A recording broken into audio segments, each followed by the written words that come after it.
how altars work. What is an altar?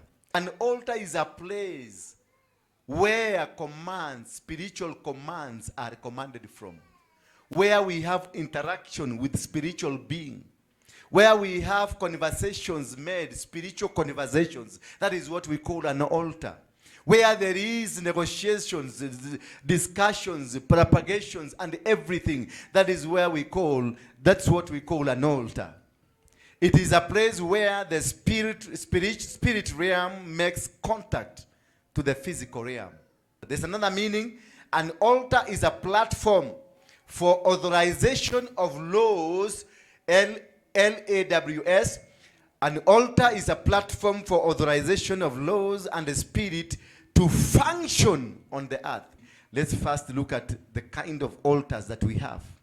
There are three kinds of altars. That's personal sin, personal altar that is controls and brings personal sin.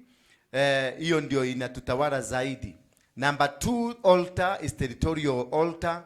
And number 3, it's bloodline altar. The altar of sin and iniquity, we found it in the book of Judges 6, verse 1. It says, and the children of Israel did that which was evil in the eyes of God. When they did it, the punishment did not come only to one person.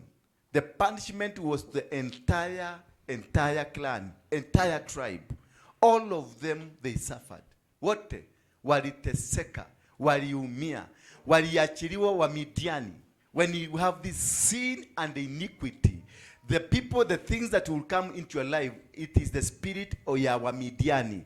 The spirit ya Wamidiani ni ile unafanya kazi, unafanya kila kitu, lakini wakati wa kuvuna watu wengine wanakuja wanakula. You are a Christian but you are facing challenges. Yet you are a Christian but you are facing challenges of poverty. Yet you are a Christian but you know nothing can be shown of your Christianity. It is because you are operating under an altar of sin and iniquity. And when you have a personal sin, it is a personal altar that walks around with you. Let's go number 2 on the territorial sin.